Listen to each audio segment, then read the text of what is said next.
자, 이번 시간에 여러분들 교재 355페이지로 들어갑니다. 이제 본격적인 본론 내용에 들어가죠. 그 중에 첫 번째 나오는 게 건축물의 건축과 관련된 내용들이 나옵니다. 건축물의 건축에 관련된 파트.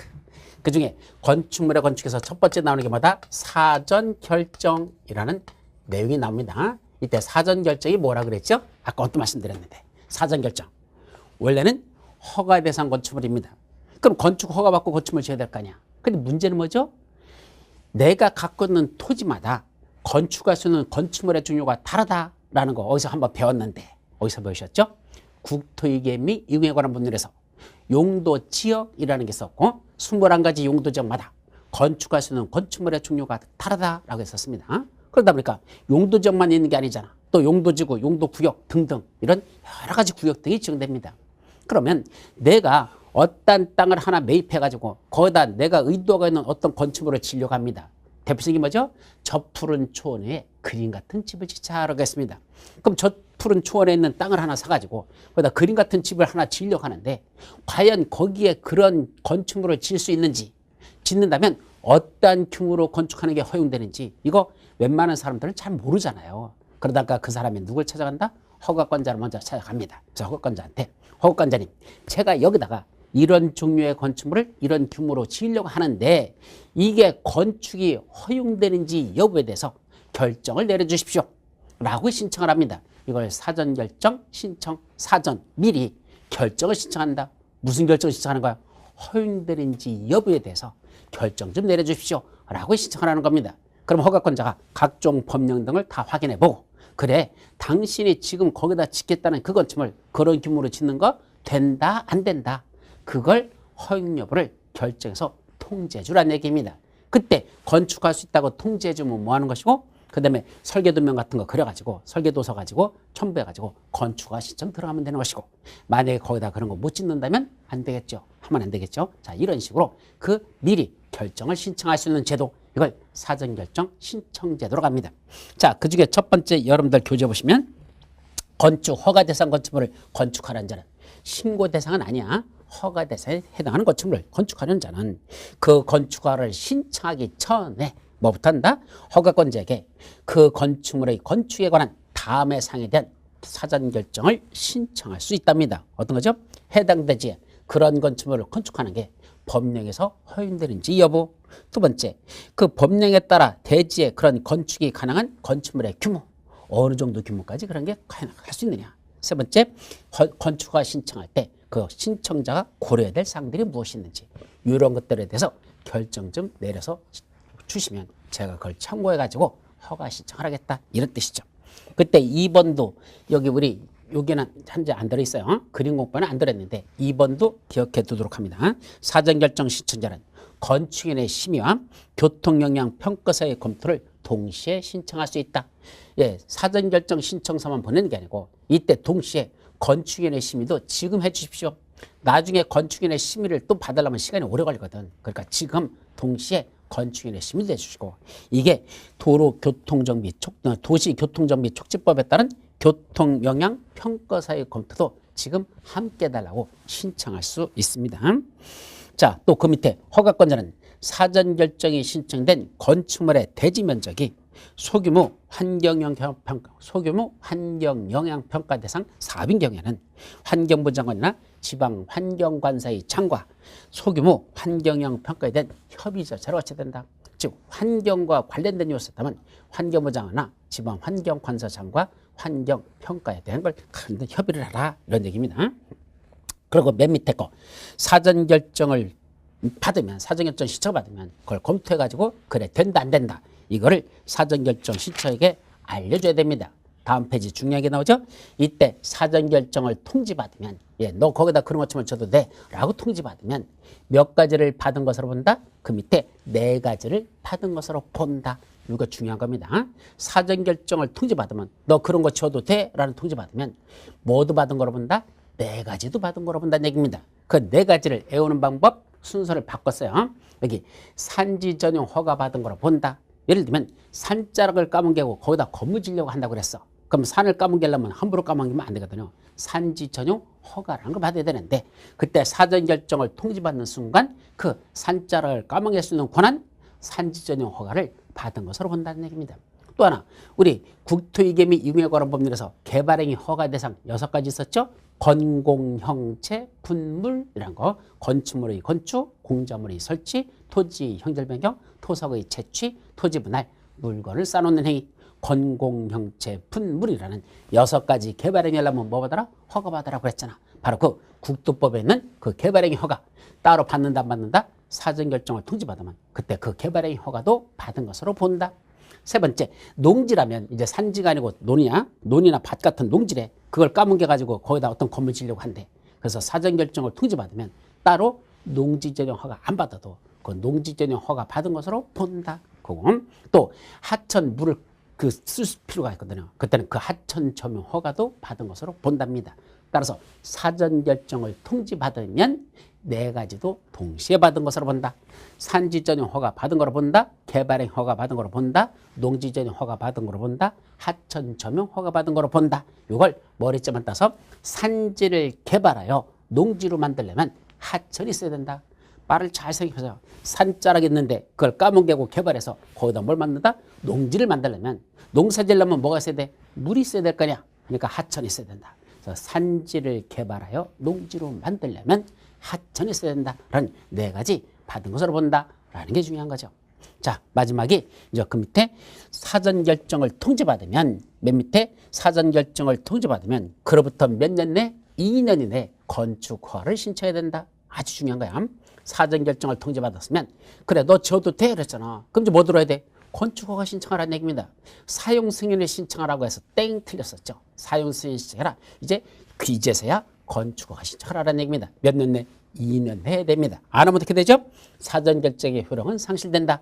지금 말한 저 4가지 받은 거로 본다라는 효력이 있었죠? 그거 다 없었던 거로 다시 효력이 상실돼 버립니다.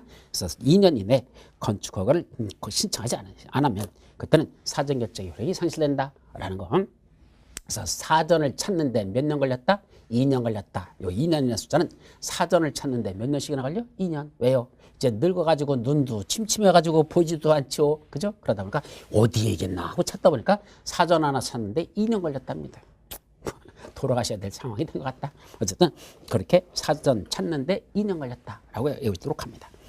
자, 이제 본격적으로 두 번째 뭐로 들어간다? 또 하나 사전 결정에서 시험 문제 나왔던 건 사전 결정을 신청해야 한다, 신청할 수 있다. 할 수 있답니다. 왜 그러죠? 아니 건축에 대해서 잘 아는 건축업자야. 그러면 여기다가 무슨 건축물 짓는지 어떤 규모로 짓는지 맨날 접었던 사람은 잘 알잖아. 굳이 여기다 이런 거 저도 돼요 라고 허가권자한테 사전 결정 신청할 필요가 없습니다. 모르는 사람들만 사전 결정을 신청할 수 있다. 이렇게 정리하시면 되겠죠. 자, 두 번째 이제 뭐로 들어가자? 건축 허가와 관한 내용으로 들어갑니다. 건축 허가. 그럼 제일 먼저 나오는 게 허가의 법적 성격에 대해서 쭉 나오는데 그 법적 성격은 지금은 크게 중요하지 않습니다. 다음 페이지. 건축 허가권자와 허가 대상. 그래서 첫 번째 나오는 게 허가권자. 자, 건축 허가권자는 원칙은 누구일까? 대단히 중요한 거죠. 원칙은 누구한테 받습니까? 특시, 특도, 시장, 운수, 구청장입니다. 따라서 세종시에서는 세종특별자치시장, 제주도에서는 제주특별자치도지사, 나머지 지역에서는 시장, 군수, 구청장. 이 사람들이 바로 허가권자라는 얘기입니다. 서울에서는 구청장들이 원칙적인 허가권자. 그 다음에 저 인천광역시에서는 구청장 또는 군수. 이 자들이 허가권자. 또 경기도 성남시 하면 성남시장이, 연천군, 연천군수. 바로 이런 사람들이 시장, 군수, 구청장이라고 부르고 이 자들한테 허가를 받으라는 얘기입니다. 자, 근데 예외적으로 뭐 하는 때 허가 받죠? 건축물을 건축할 때하고 또 하나 대수선할 때. 2가지야. 건축행위, 대수선행위 둘 다. 그때는 허가권자한테 허가를 받아야 된다라고 됐죠. 자, 그런데 예외가 있습니다. 어디에서만? 특별시하고 광역시 안에서만. 누가 허가를 준다? 특별시장 또는 광역시장이 직접 허가를 내주는 경우가 있습니다. 좀 전에 서울에서는 누구라고 했죠? 구청장들 25개 구가 있으니까 구청장들이 원래는 허가권자인데 서울에서 구청장이 내주는 게 아니고 특별시장이 직접 허가를 내주는 경우가 있더라. 인천에서도 인천은 구청장도 있고 강화군수, 옹진군수, 군수도 있잖아. 그러니까 구청장, 군수가 허가권자인데 예외적으로 직접 인천광역시장이 허가 내주는 경우가 있다는 얘기입니다. 중요하죠? 어떤 경우입니까? 첫째, 21층 이상 되는 건축물을 특별시나 광역시에서 지을 때 특별시나 광역시 안에다가 21층 이상 되는 건축물을 짓는다. 그때는 구청장이나 군수가 허가 내주는 게 아니고 특별시장이나 광역시장이 직접 허가 내준다. 또 하나 있죠. 두 번째, 연면적의 합계가 10만 제곱미터 이상 되는 이런 큰 건축물들, 그래서 21층 이상 되거나 연면적이 10만 제곱미터 이상 되는 큰 건축물을 짓는다면 그때는 누가 직접 허가 내준다? 서울과 인천 같은 데서는 특별시장, 광역시장이 직접 허가 내주지 구청장이나 군수가 허가 내주는 거 아니다. 이렇게 정리하라는 얘기입니다. 자, 그런데 그 밑에 다시 이어져. 연면적 얼마? 연면적 10분의 3 이상을 증축을 했더니 그 증축한 결과 얼마가 됐다? 21층 이상이 되더라. 연면적이 10만 제곱미터 이상 되더라.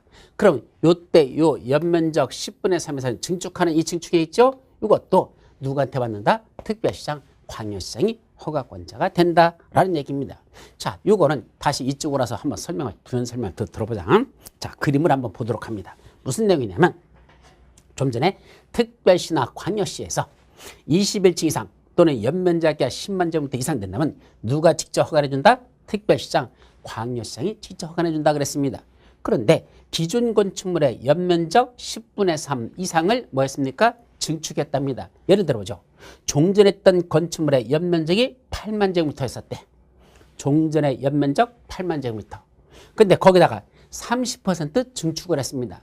그럼 8만 제곱미터의 30%면 38이 24, 2만 4천 제곱미터를 증축을 한 거죠. 그죠? 2만 4천 제곱미터 증축을 한 겁니다. 그랬더니 결과 합친 게 얼마 됐죠? 10만 4천이 됐습니다. 연면적이 10만 이상이 되는 10만 4천이 됐다는 얘기입니다. 그럼 이때 2만 4천 제곱미터 증축하는 거 누가 허가 내주냐 이 얘기입니다. 요 2만 4천미터 증축이 누가 허가권자다? 특별시장 또는 광역시장이 직접 허가권자가 된다는 뜻입니다.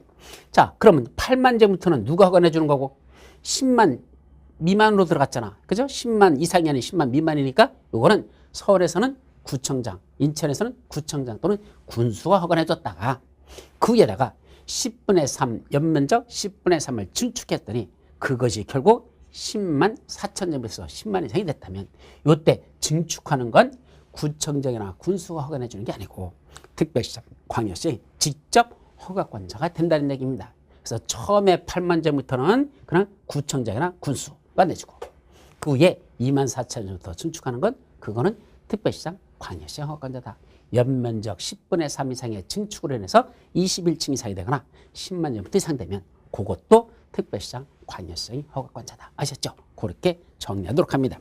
근데 그 밑에 다만 하고 이제 단서 나와. 그 요거야. 다만 요거 뭘 짓는데 이 건축물의 용도가 공장이랍니다.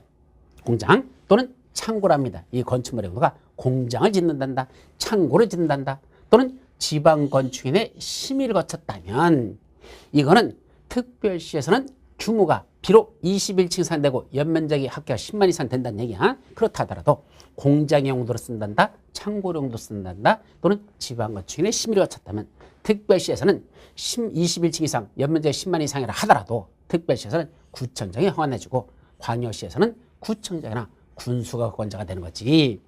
특별시장, 광역시장이 허가 내주는 거 아니다. 뭐로 쓸 때만 공장의 용도다, 창고의 용도다, 지방건축인의 심의를 거쳤을 때 그때는 특별시장, 광역시장이 아니라 원래 허가권자인 구청장이나 군수가 허가 내주랍니다. 규모가 얼마인데 10만 제곱미터 이상 된다, 연 21층 이상 된다 하더라도 구청장, 군수가 허가 내주라는 얘기입니다. 자, 그런데 지방건축인의 심의를 거쳤는데 그게 무슨 건축물입니까? 초고층 건축물이래요. 아까 우리 초고층 건축물이 얼마죠? 초고추장에다 오이 찍어 먹으라고 그랬잖아. 오이 50층 이상 된다 또는 높이가 200m 이상 되는데 크다는 얘기입니다.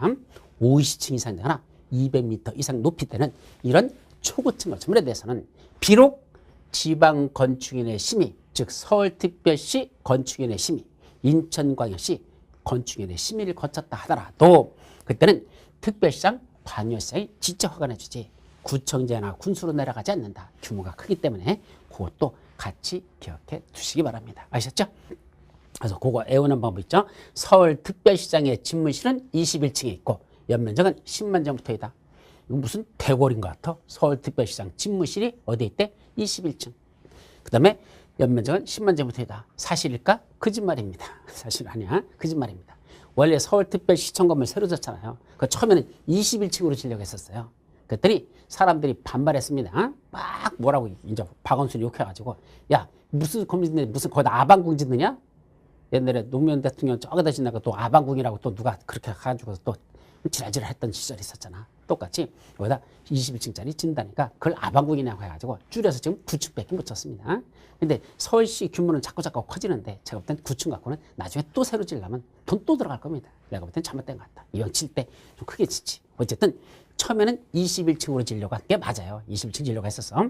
그렇다고 연면적이 10만 이건 아니겠지. 어쨌든 서울특별시장 집무실은 21층에 있고 연면적은 10만 제곱미터이다 라고 외우시기 바랍니다. 이게 특별시 광역시에서는 특별시장 광역시장이 허가내주는 규모죠.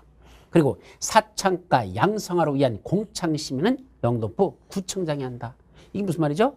우리 영등포에 가보면 뭐가 있습니까? 사창가가 있습니다. 사창가가 뭐죠?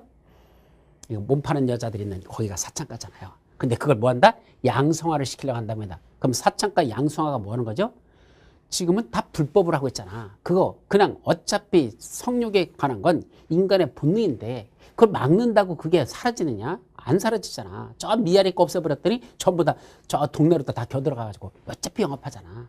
그건 본능적인 거기 때문에 그걸 그 은밀하게 감춘다고 해서 그게 해결될 문제가 아니라는 얘기입니다. 그래서 뭐 하자는 얘기야? 양성화하자는 얘기가 자꾸 나왔습니다. 근데 양성한다는 게 뭐죠? 그냥 세금 내고 정식으로 하면서 주기적으로 다 건강검진 받으면서 좀 하자는 얘기입니다. 그러니까 불법으로 다 DIY로 하지 말고 정성적인 영업을 할 수 있도록 양성화시키는 거 이게 있었거든. 그게 바로 무슨죠? 공창제도입니다. 사창가가 아니라 공창제도를 만드는 거죠. 국가가 그런 영업하는 걸 그걸 인정하고 그에 대한 세금도 부과하면서 또 관리하는 것 이것이 공창제도거든요. 그래서 공창심의, 공창이 뭐죠? 공장, 창고, 지방어촌의 심의 이거죠. 공창심의 하는 건 그때는 누가 한단다? 영등포 구청장, 그건 구청장 권한이지 특별시장, 광역시장 권한이 아닙니다. 공장, 창고, 건축인의 심의, 공창심의는 누가 한다? 구청장이 한단다. 특별시장, 광역시장 아니다 라는 얘기입니다. 다만 심의 중에서 지방건축인의 심의 중에서 초고층 건축물에 대해서는 다시 특별시장, 광역시장으로 올라간단다. 그 자들이 허가권자라는 거 그렇게만 기억해 두도록 합니다. 자, 중요한 내용들이니까 조금 복잡하도 잘 정리하셔야 돼요. 내용들이 참 복잡합니다. 자, 359페이지 건축 허가 절차 해가지고 이제 허가권자고 그 다음에 세 번째가 허가권자 그 다음에 이제 여기 허가 절차죠. 두 번째는 허가 절차. 그때 허가 절차에서 뭐가 치는 게 있답니까? 첫 번째 대지의 소유권 확보 및 매도 청구. 이것도 중요한 내용인데 저 자료에는 아직 없어요. 근데 중요한 거니까 기억하셔야 됩니다. 자, 허가를 받으려면 제일 먼저 뭐 해야 된다? 대지에 대한 소유권부터 확보하는 게 원칙입니다. 남의 땅에다가 건물 짓는다고 그거 원칙적으로는 허가 나지 않습니다. 일단은 내가 먼저 소유권을 확보하고 내 땅을 만들어 놓고 내가 여기다 이런 건물 지려고 하는데 허가 내주세요 라는 게 원칙이라는 얘기입니다. 근데 예외가 있어요. 소유권을 확보하지 않아도 그래도 허가 나는 경우가 거의 5가지 쭈루룩. 이것도 시험 문제 잘 납니다. 꼭 소유권이 있어야 될까? 아니, 소유권 확보 안 해도 그래도 허가 내주는 경우가 있더라. 이것도 실무에서는 상당히 심심치 않게 사용이 되는 내용들이니까 기억하셔야 됩니다. 그중에 첫 번째, 건축주가 대지된 소유권은 확보하지 못하였으나 뭐는 이용했다? 사용할 수 있는 권한을 확보한 경우. 예, 소유권은 아직 확보하지 못했어. 그런데 소유자한테 물어봤죠? 이 땅을 개발할 수 있는 사용권을 확보하는 경우가 있어요. 따라서 통상 주인하고 그 개발업자하고 둘이 계약서 써서 그런 식으로 하죠. 이 땅을 개발하자는 얘기입니다. 근데 주인은 어떻게 개발할지 건축주는 잘 모르잖아. 토지주는 잘 모르잖아. 그럴 때는 토지주하고 이 개발업자하고 같이 계약을 맺어가지고 이걸 개발할 수 있는 권한을 그 개발업자한테 줍니다. 근데 잘못 줬다가 땅 뺏기는 사람들도 수두룩해요. 실제로 실무에서 보면 이런 싸가지 없는 개발업자들이 대단히 많습니다. 그래서 남의 땅을 뺏어가지고 짓고 만들어버려. 죽으라고 개발했는데 그 토지주는 가져갈 게 없고 전부 다 개발업자가 다 챙겨가 버리는.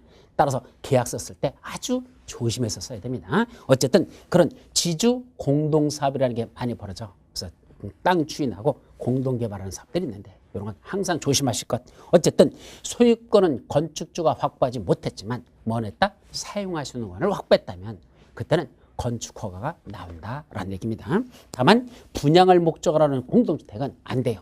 분양을 목적으로 할 때는 토지주가 바로 건축주가 직접 자기가 소유권을 확보하고 그 다음에 허가를 받아야 된다라고 정리하시죠. 또 건축주가 건축물의 노후화 또는 구조 안전 문제 등 일정한 거의 가나다라 거의 대통령이 정하는 사유가 가나다라 네 가지야. 그런 사유로 건축물을 신축하거나 개축하거나 재축하거나 리모델링 한다. 신축, 개축, 재축, 리모델링 하는데 왜?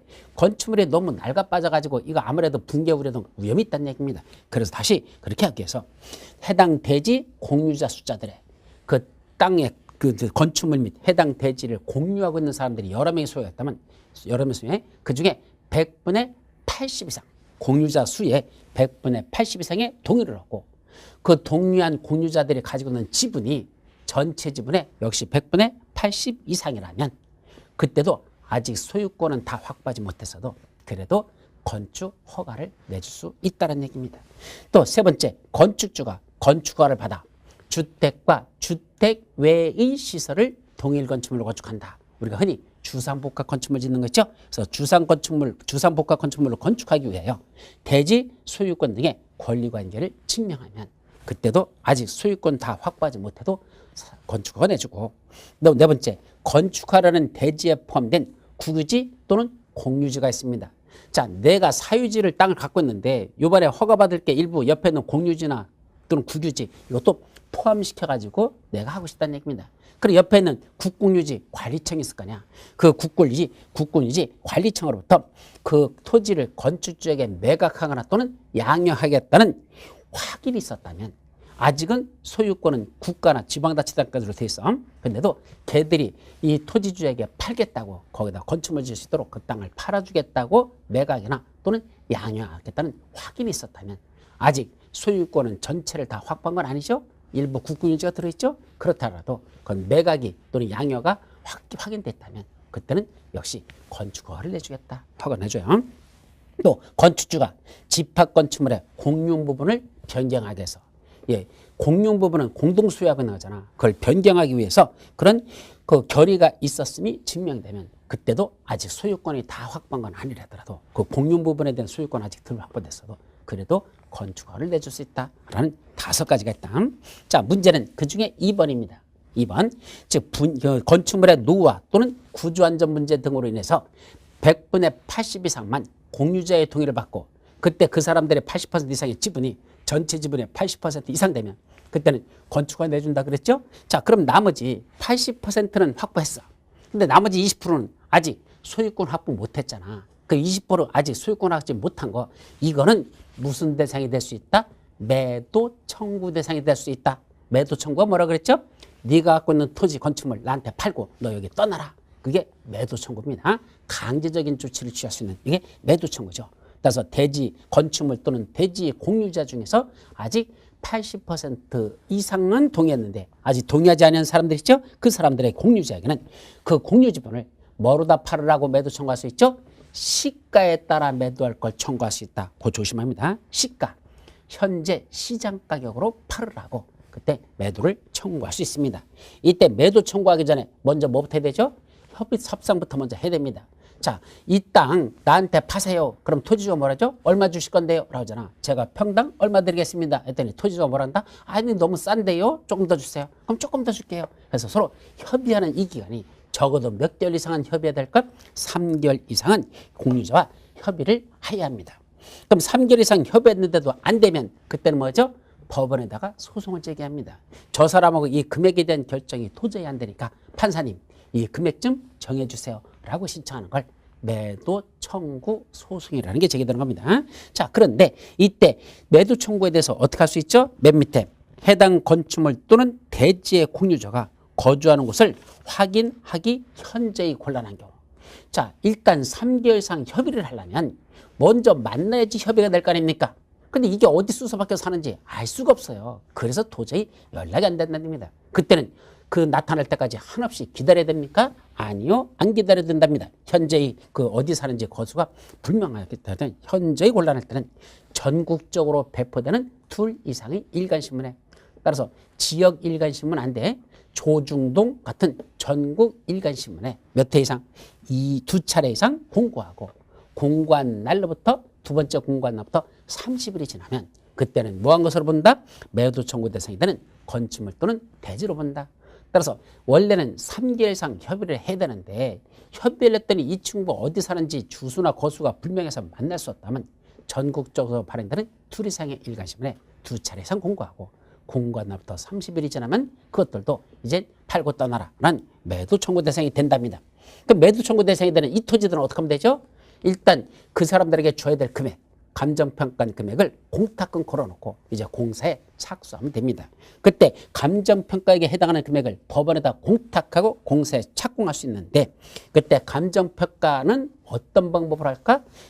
허가권자가 추천하는 감정평가업자 2명 이상이 평가한 금액을 산술평가합니다. 그때 감정평가업자는 누가 추천해 준다? 그때 허가권자가 추천해주고 감정평가 2명 이상으로 해야 되고 그 사람들이 평가한 금액을 합해가지고 인원수 둘로 나누면 그게 산술평균이 되는 겁니다. 그 산술평균이라는 금액으로 그걸 법원에다 공탁금 걸어놓고 착공할 수 있다라고 기억하시죠. 자, 중요한 거야. 그 다음에 허가 신청서 제출은 넘어가시고 세 번째 도지사의 사전 승인. 이것도 대단히 중요한 내용이 되겠습니다. 그래도 시험 문제 잘 나는 거죠. 자, 도지사 사전 승인에 관한 건 다시 1에 넘어갑니다. 이게 무슨 내용이죠? 도지사 사전 승인이.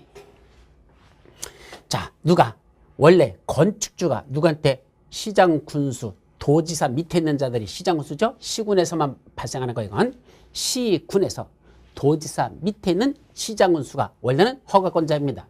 그럼 건축물 건축하고자 하는 건축주가 허가권자한테 허가 신청이 들어가잖아.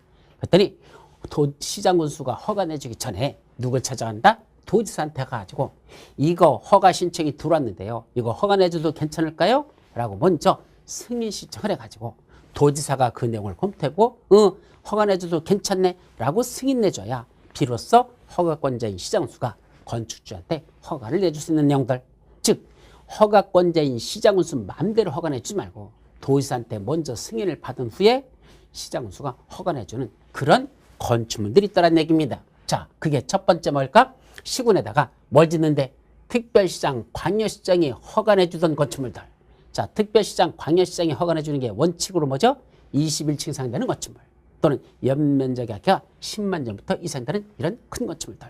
이것들은 특별시, 광역시에서는 누가 내준다? 특별시장, 광역시장이 허가 내줬었잖아.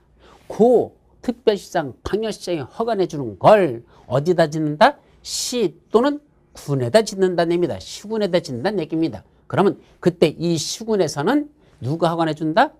도지사가 허가권자가 아니고 그냥 시장 군수가 허가 내준다는 걸 조심하셔야 되는데 그때 시장 군수가 허가 내주기 전에 누굴 찾아간다? 도지사를 찾아갑니다. 예를 들면 성남시에다가 25층짜리 건축물을 짓는답니다. 그럼 누가 허가권자다? 도지사가 아니고 성남시장이 그냥 허가권자입니다. 근데 성남시장 맘대로 허가 내주면 된다? 안 됩니다. 경기도 도지사를 가가지고 도지사님 우리 지역 안에서 25층짜리 건축물을 짓겠다고 허가시에 들어왔는데 특별시장 광역시에 내주는 규모죠? 25층짜리 건축물을 짓겠다고 허가시에 들어왔는데요. 저거 허가 내줘도 괜찮겠습니까? 승인 좀 내주십시오. 라고 도지사의 승인을 받은 후에 그 다음에 성남시장이 허가를 내줘라. 그런 뜻입니다. 자, 그 첫 번째고 두 번째는 어디에서 자연환경 또는 수지를 보호하기 위해서 이런 자연환경이나 또는 그 수지를 보호하기 위해서 어떤 규모 건축물을 짓는다? 이거 도지사가 지정 공간 구역 안에서만이야. 이거 도지사가 지정 공간 구역이었습니다. 그건에서 시군에 관련된 내용이야. 시군에서 도지사가 지정 공간 구역 안에서 자연환경 또는 수지를 보호를 위하여 규모는 3층 이상 되는 건축물 또는 연면적은 1000제곱미터 이상 됩니다.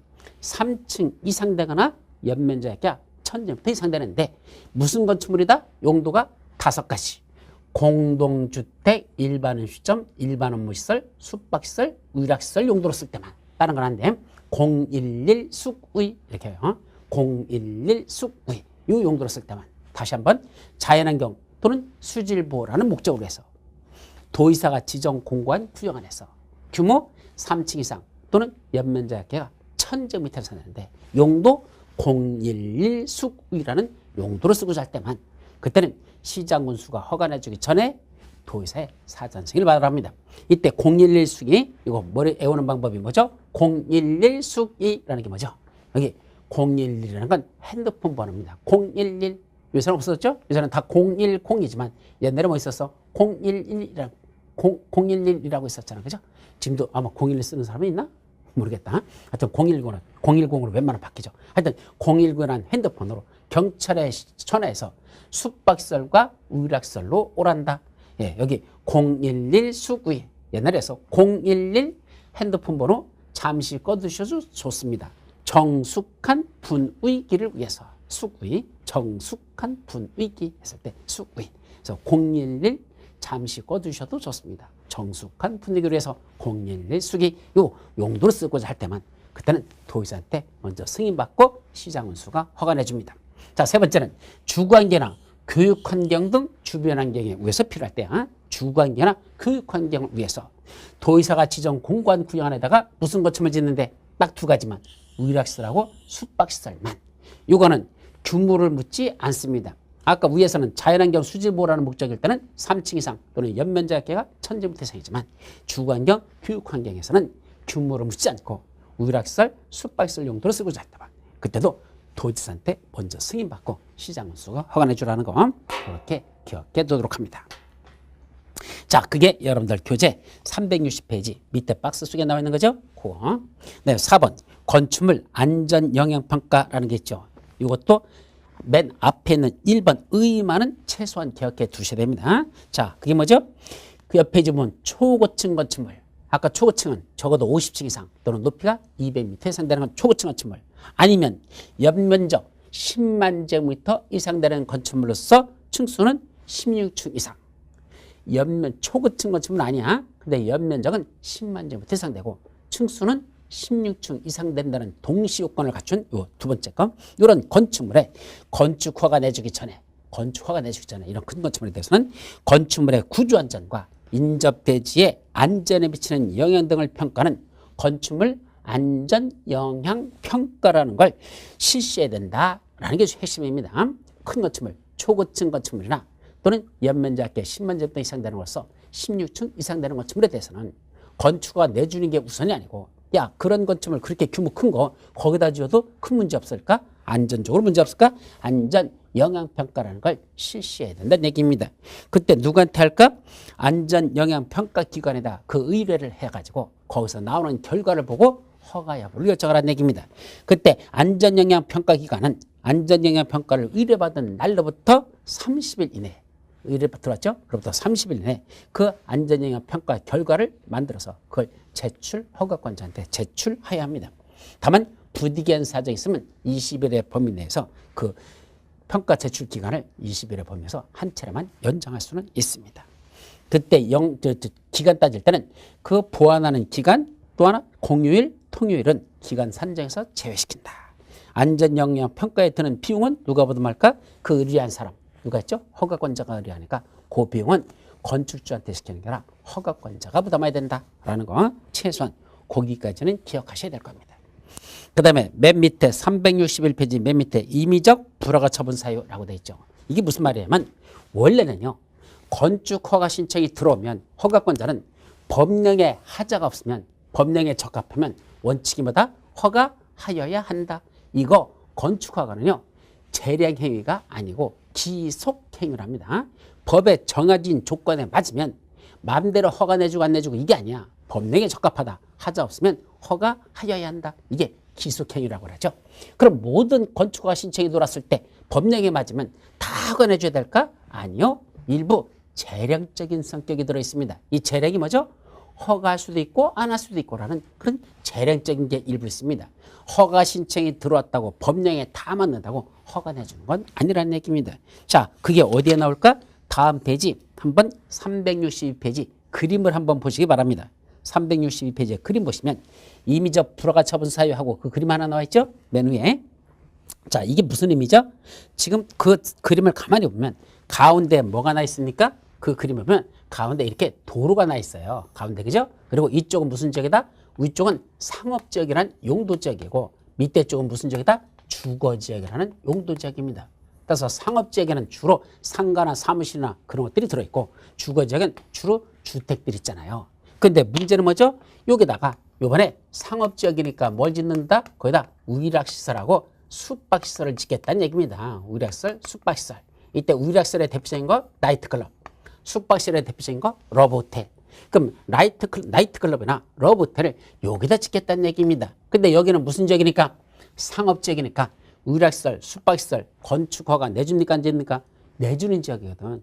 따라서 상업지역이기 때문에 의료시설, 숙박시설 짓는 건 문제가 없어. 일반 상업지역이니까 건축허가 내줘야 된다는 얘기입니다. 그런데 허가지 아니할 수 있답니다. 왜요? 바로 그 길 건너편 여기에 뭐가 있단다? 여기 초등학교가 있다라는 얘기입니다.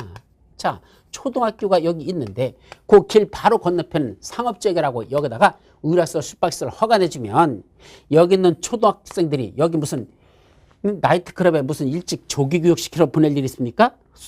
거기다 로보텔 애들 보낼 일이 있습니까? 초등학생들을? 좀 그렇잖아요. 따라서 설령 주거지역에 초등학교가 있으면 여기는 무슨 문제가 있다? 바로 교육의 문제가 있겠죠. 또 여기 아파트 단지가 쭉 있다면 뭐 돼 있죠? 이건 주거의 문제가 되죠. 이런 주거나 교육에 문제가 있다면 설령 상업지역이라서 의료시설, 숙박시설 허가 내주는 거는 당연한 치사지만 그래도 이런 주거환경이나 교육환경에 이게 뭐 한단다? 부적합하다고 인정하더라. 부적합하다는 얘기죠. 그래서 부적합하다고 인정된다면 그때는 뭐 할 수 있단다? 이 의료시설, 숙박시설 허가 내준다, 안 해준다? 이거 허가지 아니할 수 있다라는 게 핵심입니다. 이거 따라서 옛날에 실제로 이런 적이 있었어요. 저기 수원에 있는데 거기 뭘 했더냐? 뚜껑이 열리는 나이트클럽이라는 걸 허가를 내려고 한 적이 있었습니다. 뚜껑이 열린다는 게 뭐냐면 그 건물에 그 옥상 지붕 있잖아요. 이게 열리는 겁니다. 언제? 새벽 1시, 2시에. 그러면 나이트클럽에서 사람들이 막 춤추고 술 쫙 떠먹었는데 뚜껑이 열리면서 저 하늘에 있는 별이 보이는 겁니다. 그럼 사람들이 조용히 숨지고선 하늘의 별을 볼까요? 숨 마셨으니까 막 소리 지르면서 그 발광 수준으로다가 그거 할까요? 다 소리 지를 거 아니야. 문제는 그 옆에가 다 주거지역이고 거기만 상업지역이고 주변은 주거지역이잖아. 아파트들이 다 있는데 새벽 1시, 2시에 갑자기 밖에서 와 하면서 무슨 소리 질러버리면 잠자는 사람들 어떡한다? 다 깨버리겠지. 열받을까 안 받을까? 아마 그 아파트에 사는 주민들은 그 나이트클럽 폭파시키고 싶을 겁니다. 돌아버릴 겁니다. 밤마다 왜 소리 질러버리면 자다 말고 새벽에 1, 2시에 깨가지고 그거 어떡하라는 얘기입니까? 따라서 이거는 주거환경, 교육환경에 적합하지 않다. 그래서 건축위원회 심의를 거쳐서 허가하지 아니할 수 있다는 이 규정을 적용해서 허가 내주지 않았습니다. 그랬더니 나이트클럽 사장님께서 소송을 제기했었죠. 그러다 중간에 결국 취하해버렸어요. 왜? 거기 주민들하고 싸워가지고 이득될 거 없잖아. 주민들하고 싸우면 주민들이 나이트클럽 오냐? 안 오지? 그럼 결국은 지만 손해인데. 그래서 결국은 뚜껑 열리는 나이트클럽이 결국 뚜껑을 열지 못하고 그냥 끝난 적도 있었습니다. 그게 허가 신청이 들었다 하더라도 그런 주거환경, 교육환경에 적합하지 않다고 인정되면 그런 의료시설, 숙박시설은 허가하지 아니할 수 있다라는 그 첫 번째 그 내용이고, 두 번째는 362페이지 맨 위에 방제지구나 자연재해 위험 개선지구, 방제지구, 자연재해 위험 개선지구 이런 데는 자연재해 같은 게 발생할 가능성이 높은 지역이라는 얘기죠. 여기서 뭐가 발생했죠? 상습적으로 침수 피해가 발생하나 침수할 우려가 있답니다. 쉽게 말하면 비만 왔다면 물에 잠기는 장소 있잖아. 옛날에 어디였는지 아십니까? 파주 지역이 그랬었습니다. 비만 왔다면 임진강물이 넘쳐가지고 파주가 맨날 물에 잠기고 뒤집어졌었죠. 그래서 그 물 빼내는 시설 그거 거기다 돈 엄청나게 처벌나가지고 결국 설치해가지고 요새는 별로 침수되지 않는 것 같아. 더더군다나 저 북한에서 옛날에 금강산댐이라는 데서 그 물 막 갑자기 방류해가지고 그 임진강이 넘쳐버리면 그게 바로 그 파주 지역에 있는 주민들이 전부 다 물에 잠겨버려서 참 맨날 텔레비전 보면 그 옷까지 같은 게 다 젖어가지고 말리고 있는 거 여러 번 나왔었거든요. 바로 그런 지역들, 그런 침수되거나 침수 우려가 있는 지역에다 건축을 하고 잘 때는 뭐가 제일 심각하죠? 건축물 물에 잠기는 제일 먼저 잠기는 데가 어디야? 지하층이잖아. 바로 그 지하층에다 뭘 만드는데 일부 공간을 주거용으로 사용하거나 그걸 거실을 설치한다면 예, 그런 상습 침수 우려가 있는 지역의 지하층에다가 뭘 만들었다? 거기다 거주할 수 있는 주거용 공간이나 거실을 설치한다면 이거는 된다 안 된다? 아니 된대요. 그거 안 돼요 라고 허가를 하지 아니할 수 있다는 얘기입니다. 따라서 그런 상습 침수 지역에서는 거실 지하층에다가 거실 같은 거 그런 주거용시설 설치하는 건 허가하지 아니할 수 있다. 건축위원회 심의를 거쳐 허가하지 아니할 수 있다. 바로 그 내용입니다. 자, 6번은 공용 건축물에 대한 특례는 뭐냐면 국가나 지방자치단체가 건축물을 건축하거나 대수하거나 또는 용도 변경하거나 가설 건축물 같은 걸 임시로 설치하는 가설 건축물 이걸 건축하자 할 때는 그때는 자기들이 직접 국가나 지방자치가 허가받으러 갈까? 아니요. 허가권자가 누구라 그랬었죠? 행정청이잖아. 얘들 있잖아. 그죠? 그러니까 얘들한테 같은 행정청끼리 허가받는다? 자, 부동산 공법의 특성. 같은 행정청들끼리는 허가받거나 인가받거나 승인해주는 거 없다. 이렇게 정리합니다. 같은 행정청끼리는 허가내주지 않는다. 인가받거나 승인하지 않는다. 그럼 뭐하죠? 같은 행정청끼리는 항상 협의라는 절차를 거친다. 이게 핵심입니다. 그래서 행정청끼리는 허가를 받는 게 아니고 하나의 행정청이 A라는 행정청한테 가가지고 허가권자한테 가서 야, 내가 여기다 이런 건축물 지려고 하는데 이거 이렇게 줘도 괜찮을래? 우리 뭐하자? 협의하자 라는 얘기입니다. 그래서 협의가 성립되면 협의를 했죠? 그러면 그 허가받은 거로 본다? 신고한 것으로 본다? 인가받은 거로 본다? 그러자는 얘기입니다. 그게 바로 국가나 지방자치단체가 건축물을 건축하거나 대수하거나 용도 변경하거나 가설 건축물을 건축하자 할 때는 그때는 허가권자한테 허가받으러 가는 게 아니고 허가권자와 뭘 한다? 협의해야 한다. 그래서 협의가 성립되면 그런 건축허가 등을 받거나 신고한 것으로 본다라는 그것이 중요한 내용이 되겠습니다. 자, 5번째 건축허가의 효과. 자, 건축허가 받으면 어떤 효과가 있죠? 건축물 지을 수 있는 효과가 발생하는 거죠. 그래서 건축 금지된 게 해지되는 효과입니다.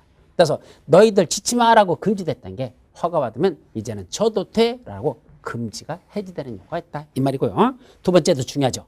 건축 허가받으면 다른 법령에 있는 이러저러한 거 허가받거나 신고한 것으로 본다라는 그 다음 밑에 있는 363페이지 밑에 있는 쭉 이런 것들 허가받거나 신고한 것으로 본다.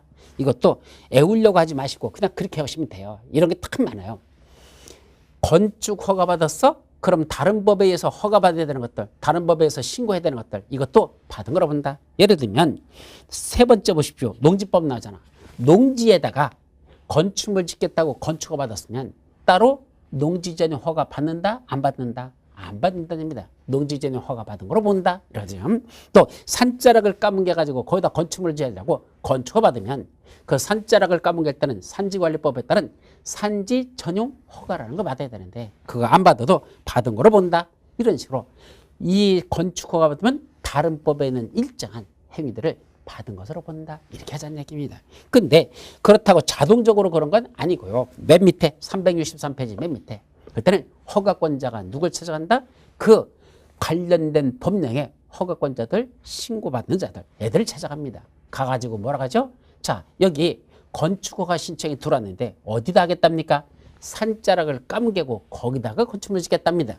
그럼 이때는 산지전용 허가를 받아야 되는데 산지전용 허가권자를 찾아가가지고 산지전용 허가권자님 지금 저 친구가 이 산지에다가 건축 까무개고 건축물 짓겠다고 건축허가 신청이 들어왔는데 이거 산지 전용 해도 괜찮은 데입니까? 저렇게 해도 되는 겁니까? 라고 허가권자고 그 건축허가권자고 산지 전용 허가권자고 먼저 협의를 하라는 얘기입니다. 그래서 협의가 성립이 돼야 비로소 그때 돌아와 가지고 그때는 건축허가를 내주면 그 산지 전용 허가 받은 거로 본다. 이렇게 하자는 얘기죠. 근데 문제는 뭐죠? 그 협의 신청을 했어. 근데 협의 요청을 받은 관계행정위원회 창의 그 요청을 받은 날로부터 10일 이내에 그 산지 전용에 관한 의견서를 제출해야 되는데 안 하면 어떻게 될까요?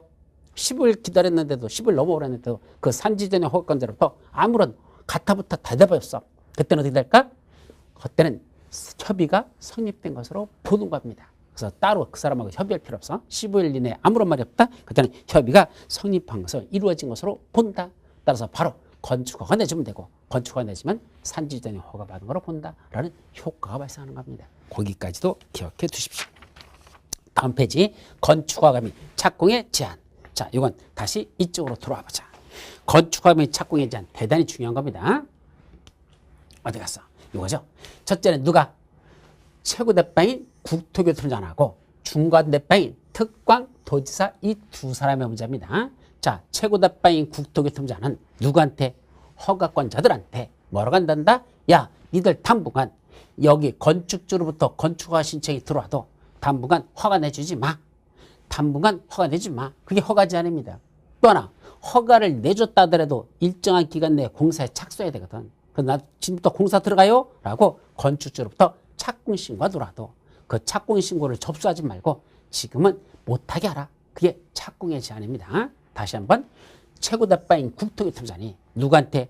허가권자들한테 건축주로부터 일정한 사유로 허가 신청이 들어오면 그때는 허가 내주지 말고, 또는 일정 기간 동안 허가 내준 것도 착공신고 들어오는 거 착공신고도 접수하지 말라. 그게 허가 및 착공의 제한이라는 걸 할 수 있습니다. 그때 무슨 사유로만 제한할 수 있죠? 첫째, 국토관리를 위하여 특히 필요하다고 인정하는 경우. 참 광범위해요. 국토교통부장이 허가권자한테 뭘 한다? 예를 들면 국토교통부장이 서울특별시장인 허가권자한테 원래는 특별시장, 광역시장, 특시, 특도, 시장, 군수, 구청장 이 자들이 다 허가권자잖아. 그럼 다만 서울에서는 원래는 구청장인데 특별시장, 광역시장 직접 허가를 준 경우도 있었죠. 그럼 최고다파인 국장이 서울특별시장이나 또는 구청장들한테, 허가권자들이죠, 그 자들한테 뭐라고 한다? 야, 니들 지역에서 국토관리에서 특히 필요한 경우에는 이러이러한 사유로 허가 신청 들어온 건 허가 내주지 마 라고 허가를 제한하거나, 공사 시작했다고 착공신고 들어오는 거 아직 접수하지 마. 착공을 제한할 수 있다. 이런 뜻입니다. 두 번째는 주무부 장관들이 국방, 문화재보존, 환경보전, 국민경제를 위해서 요청하는 경우. 이건 무슨 말이죠? 자, 주무부 장관이라는, 국방부에서는 누가 주무부 장관이야? 국방부 장관이죠. 그럼 국방부 장관이 연평도에 가만히 흐름을 보니까 지금 북한 애들이 다시 또 연평도 포격을 하려고 준비 중인 것 같아. 누가 그렇게 판단한 거야? 국방부 장관이. 가만 있어봐. 그럼 연평도에다 건축물 허가 내주면 지금 돼? 아니, 폭탄 떨어지면 또 다 부서지니까 안 되겠대. 그러면 국방부 장관이 누굴 찾아간다? 국토교통부 장관을 찾아갑니다. 가지고 뭐라고 요청하죠? 국방상 필요하니까 당분간 연평도에는 건축허가 내주지 마십시오 라고 국방부 장관이 국토교통부 장관에 요청을 한 겁니다. 그러면 요청을 받은 누가? 국토교통부 장관이 누구한테? 연평도는 저기니까 옹진군에 속하니까 그때는 옹진군 군수가 되겠죠. 옹진군수한테 뭐라고 합니까? 옹진군수, 지금 국방부 장관의 요청이 들어왔는데 국방상 거기는 지금 아직 허가 내주면 안 되겠다고 해서 건축 제한에 요청이 들어왔으니까 당분간 거기는 허가 내주지 마시게 라고 국토교통부장이 옹진 군수한테 그 허가를 제한할 수 있다. 이런 뜻입니다. 그게 주무부 장관이 국방, 문화재보존, 환경보전, 국민경제를 위해서 요청하는 거죠. 그때 국방에 관한 건 국방부 장관, 문화재보 장관, 문화관광부 체육부 장관, 그다음에 환경보 장관 건 환경부 장관, 국민경제 같은 건 뭐 관련된 장관들이 여러 명 있겠죠. 자, 이 사람들의 요청이 들어오면 그때는 국토교통부장이 허가권자들의 허가를 제한할 수 있습니다. 그러면 특광도의사가 제한하는 사유는 뭘까? 허가권자는 누구죠? 밑에 있는, 자기 밑에 있는 사람들. 즉 특별시장 밑에 아까 구청장, 그죠? 광역시장 밑에 구청장 또는 군수, 도의사 밑에 시장, 군수 이렇게 돼 있잖아. 결국 특광도의사 밑에는 다 묶어서 한마디로 시장, 군수, 구청장이란 허가권자들이 있는데 그 허가권자들한테 당분간 허가 내주지 말라는 얘기입니다. 예를 들면 서울특별시장이 여기 구로구청장한테, 또는 경기도도의사가 저 연천군수 또는 성남시장한테 뭐라고 하죠? 당분간 건축허가 신청에 들어오면 허가 내주지 마세요 라고 제안할 수 있죠. 무슨 사유로? 지역계획 또는 도시군 계획상 특히 필요하다고 인정하는 경우에. 두 가지야. 지역계획, 도시군 계획상 특히 필요하다고 인정하는 경우에만 특광도의사는 허가권자인 시장군수수장의 허가를 제한할 수 있습니다. 이때 제한하면 그 제한한 내용을 즉시 국장한테 보고해야 된다는 거. 특광도의사는 시장군수구청장까지 제한해 놓고 나선 다시 그 시도사가, 특별시장과 시장 도의사가 국토교통부장에게 제한했다는 사실을 보고해야 됩니다. 그럼 경기도도의사가 성남시장을 제한해놓고는 건축허가 등을 제한해놓고 그 제한했다는 사실을 성남시장 제한했다는 걸 경기도도의사가 국토교통부장에게 보고하라는 얘기입니다. 그때 보고받은 국장은 제한한 내용이 지나치다고 인정되면, 야, 경기도도의사 너 성남시장 거 제한한 게 너무 심하거든 라고 인정되면 그때는 국장이 직접 그 해제를 명할 수 있다. 해제할 수 있다면 안 돼요. 국장이 해제하는 게 아니라 국장이 누구 보고? 경기도도의사 보고, 야, 너 제한한 게, 성남시 제한한 게 너무 심하니까 이걸 해제하라 라고 해제를 명할 수 있다라는 것도 기억합니다. 그때 제한하는 기간은 얼마까지만 제한했을까? 일정 기간 동안 허가되지 마, 일정 기간 동안 착공신고 접수하지 마 이랬었잖아. 그 기간은 원칙적으로 2년 이내에서 제한하는데 1회 하나요. 1년 이내에서 연장하여 제한할 수 있다. 이것도 아주 중요한 거니까 기억해 두셔야 됩니다. 자, 거기까지가 364페이지는 허가 및 착공의 제한. 허가 관련된 내용에서 시험 문제 상당히 자주 납니다. 대단히 중요한 거니까 최소한 거기 4번까지는 그 허가 및 착공의 제한 기간까지는 기억하시고 제한 절차까지는 아직은 외우지 마십시오. 그건 나중에 보도록 하자. 자, 365페이지에 건축 허가의 필수적 취소라는 말이 나오죠. 이게 무슨 말이죠? 허가 신청이 들어왔는데 건축 허가를 내줬어. 그래서 허가 내줬어. 근데 다음 같은 세 가지 사유가 있으면 그때는 반드시 허가를 취소하여야 한다. 다음 같은 세 가지 사유면 건축허가 내준 거 반드시 취소랍니다. 중요한 겁니다. 자, 첫째는 허가받은 날로부터 몇 년 이내, 원칙 2년 이내에 공사에 착수하지 아니하더라. 허가받아놓고 2년 내에 공사에 착수하지만 그 허가를 취소하여야 한답니다. 다만 공장은 2년 갖고 안 되잖아. 공장은 아무래도 준비하는데 시간이 오래 걸려. 그건 3년으로 봐줍니다. 그래서 공장인 경우에는 그 3년 이내 공사에 착수하자면 그 허가를 취소해야 합니다. 다만 정당한 사유가 있다고 인정되면 1년의 범위에서 공사 착수하는 걸 연장할 수는 있습니다. 정당한 사유가 있다고 인정되면 1년의 범위에서 공사의 착수 기간을 연장할 수 있다. 그래서 결국은 원칙은 2년, 공장은 3년 이내 공사에 착수해야 되는데 다만 정당한 사유였으면 1년 연장 가능. 이렇게 정의하죠. 두 번째, 그 기간 내에 위에는 2년 또는 3년 연장 플러스 1년 이것을 포함해서요. 자, 그런 기간 내에 뭐였어? 공사에 착수는 하였으나 공사 시작했어. 근데 공사 완료가 불가능하다고 인정되는 경우에도 허가를 취소해야 됩니다. 이거 무슨 말이죠? 자, 허가 받아놓고 나서 2년이 돼버리면 원래는 또 허가 받은 게 제로가 되잖아. 그럼 다시 뭐 해야 돼? 또 허가 신청 다시 들어가야 돼요. 그러면 돈 들어가고 허가 받는데도 그 돈이 선처게 들어가거든요. 근데 허가 받은 게 이제 2년 지나서 끝나면 안 되니까 다시 뭐 한단다? 일단은 공사 시작한다고 깃발만 꽂아놓고 불도저 한 번 와가지고 땅 딱 파가지고 보내버립니다. 그러고는 또 방치하고 내버려둡니다. 공사에 착수한 건 맞죠. 그러나 공사 완료가 불가능하다고 인정된다. 세워라 내워라 그냥 있습니다. 그때도 그 허가를 취소하여야 한다. 이게 두 번째죠. 세 번째는 착공 신고 전에 이거야. 봐봐. 여기 공사에 시작하는 착공 신고 들어가기 전에 경매나 공매 등으로 있어서 건축주가 대지에 대한 소유권을 상실했습니다. 자, 건축주가 뭐를 받은 거야? 건축허가 받았어요. 그래 놓고는 공사 착수하기 전에 그 땅이 경매로 넘어갔다, 공매로 넘어갔다. 그래서 소유권이 상실해버렸다는 얘기입니다. 그러면 그 소유권을 상실한 날로부터 몇 개월? 6개월이 경과할 때까지도 공사 완료가 불가능하다고 인정되면 그때는 공사에 착수하지 않는 거죠. 그러면 그때도 공사에 착수하는데 그게 불가능하다고 판정나면 그때도 그 허가를 취소해야 된답니다. 이게 무슨 일이 생겼느냐면 아까 원칙적으로는 대지에 대한 소유권을 확보해야 그 땅에 대한 소유권을 확보해야 건축허가 내준다고 그랬잖아. 근데 소유권을 확보하지 않아도 건축허가를 받는 경우가 있어요. 아까 사용권만 확보해도 사용권만 했어도 허가 내준다 그랬죠? 자, 근데 건축주가 뭐 했단 얘기야? 그 토지에 대한 소유권이 경공매가 넘어가 버렸어. 그래서 다른 사람이 받았는데 그런데도 그 허가권은 다른 사람이 갖고 있는 경우가 있습니다. 그러면 땅은 경매로 낙찰받았는데 거기다 건물 지으려고 했더니 다른 사람이 이미 허가받는 게 있어가지고 내가 공사를 못하는 경우가 있어요. 다른 사람이 이미 허가받은 게 있다는 얘기죠. 그런 건 나중에 실무에서 아주 조심해야 돼요.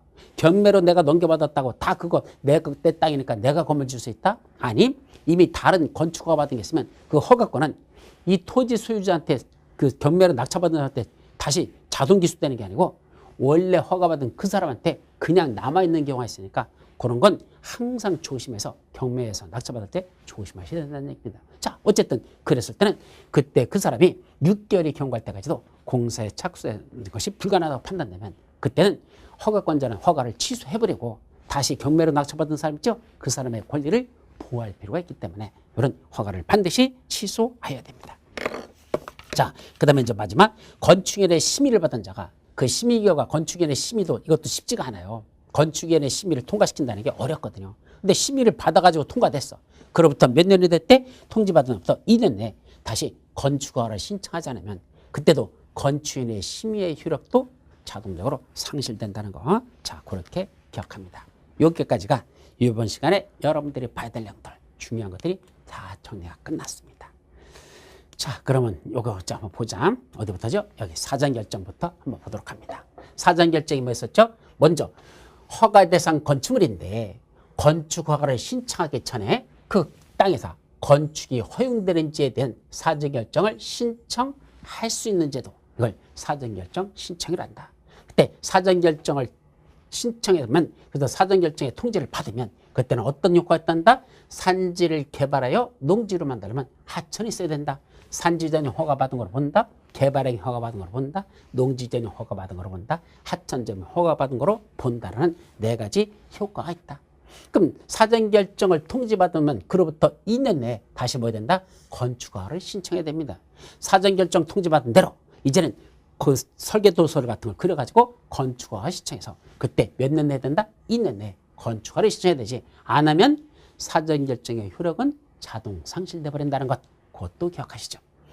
자, 두 번째, 건축물을 건축하거나 또는 그 대수선하라고 하는 자는 원칙적으로 세종에서는 세종특별자치시한테, 제주는 제주특별자치도시한테, 나머지 지역은 시장군수 구청장한테 허가를 받아야 됩니다. 그런데 어디에서 특별시 광역시 안에다가 무슨 건축물 짓는데 21층 이상 되는 건축물, 연면적이 10만 이상 되는 건축물을 짓는다면 그때는 구청장이나 군수가 아니라 특별시장, 광역시한테 허가를 신청해야 됩니다. 허가를 받아야 됩니다. 다만 그때 연면적 10분의 3 이상을 증축을 했습니다. 8만 제곱미터인 건축물 위에다가 2만 4천 제곱미터는 증축을 했더니 그게 21층 이상이 되더라, 또는 연면적이 아까 10만 이상 되는 이런 규모가 된다면 그때 증축하는 2만 4천 제곱미터 이것도 특별시장, 광역시장이 직접 허가를 내줘야 됩니다. 근데 예외가 있습니다. 21층 이상 또는 연면적이 10만 이상 되는 건축물인데 무슨 용도로 쓴단다? 공장의 용도로 쓴단다, 창고의 용도로 쓴단다, 또는 지방건축인의 심의를 거친 건축물이란다. 그렇다면 특별시에서는 구청장한테 허가받지, 규모가 이렇게 크다 하더라도 특별시장이 허가를 준 게 아니고, 광역시에서는 구청장이나 군수가 허가하지 광역시의 허가권자는 아닙니다. 다만 지방건축인의 심의를 거쳤는데 초고층 건축물이라 50층 이상 된다, 또는 200m 이상 되는 높이의 건축물이라 너무 크죠? 그거는 지방건축인의 심의를 거쳤어도 누가 허가권자다? 특별시장, 광역시의 직접 허가권자가 된단다. 예, 이런 내용들을 기억합니다.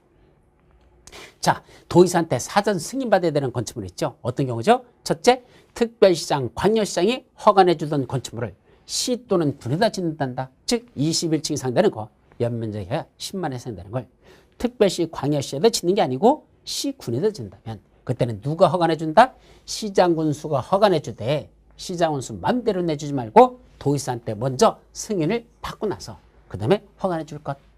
두 번째, 자연환경 또는 수지를 부하게 해서 도의사가 지정 공간 구역 안에서 3층 이상 된다, 또는 연면적이 1000제곱미터 이상 되는 011 숙의라는 용도의 건축물을 건축하고자 할 때도 그땐 도의사한테 승인받고 시장, 군수가 허가내주라. 세 번째, 주거환경, 교육환경 등 주변 환경을 보호하여 도의사가 지정 공간 구역 안에서 우일학시설, 숙박시설 이 두 가지 시설을 짓고자 할 때만 그때도 시장, 군수 맘대로 허가내주면 안 되고 도의사한테 먼저 승인을 받고 허가 여부를 결정해야 됩니다. 자, 건축 허가 및 착공을 제한하겠답니다. 누가? 국토교통부장은 허가권자들의 걸 제한할 수 있는데 무슨 사유가 있을 때만 국토관리로 해서 특히 필요한 경우 또는 주무부 장관의 요청이 있어서 국방, 문화재보전, 환경보전, 국민경제로 해서 요청이 있을 때만 그때는 국장이 허가권자들의 허가를 제한하거나 착공을 제한할 수 있습니다. 또 특광 도의사도 허가권자인 시장수, 구청장 걸 제한할 수 있는데 어떤 사유가 있을 때만 지역계획 또는 도시군 계획에서 특히 필요하다고 인정하는 경우에만 그때는 특광도의사는 시장수, 구청장의 허가를 제한할 수 있습니다. 그때 특광도의사는 그 제한한 내용을 국장한테 보고해야 되고 보고받은 국장은 그 제한한 내용이 지나치다고 인정하면 그 해제를 명할 수 있습니다. 그때 제한 기간은 원칙적으로 2년 이내에서 제한이 가능한데 이래 하나요? 1년 이내에서 연장하여 제한할 수 있습니다. 자, 허가를 반드시 취소하여야 한다. 반드시 취소해야 되는 이유에서 어떤 거죠? 허가받은 날로부터 원칙적으로는 2년 이내 공사에 착수해야 된다. 그래서 그럼 허가받은 날로부터 2년 이내 공사에 착수해야 된다. 허가받고 이착륙 허가받은 것도 2년 내에 착수해야 된다. 공사에 착수해야 됩니다. 다만 공장인 경우에는 2년이나 3년 이내에 공사에 착수해야 합니다. 그래서 공장은 3년이라더라. 공장 3. 그 다음에 1년은 뭐 할 수 있다? 정당한 사역했으면 1년을 연장할 수 있다라고 했잖아. 그래서 허가받으면 원칙적으로는 2년 내에 공사에 착수해야 된다. 그래서 원칙적으로는 2년 내에 공사에 착수한다. 그래서 허가받고 이착륙, 그 다음에 공장은 3년이니까 공장 3, 그 다음에 1년을 연장할 수 있다. 1년장. 이런 얘기입니다. 그래서 이착륙, 공장 3, 1년장. 그래서 허가받고 이착륙, 공장 3, 1년장. 이렇게 음률을 타고선 암기하도록 합니다. 자, 두 번째는 어떤 경우죠? 두 번째는 이 기간 내에 2년이나 3년 또는 1년 연장한 기간 내에 공사에 착수는 하였으나 공사 완료가 불가능하다고 인정되면 그때도 그 허가를 취소해야 됩니다. 공사에 착수는 했으나 공사 완료가 불가능하면 그때도 허가를 취소해야 되죠.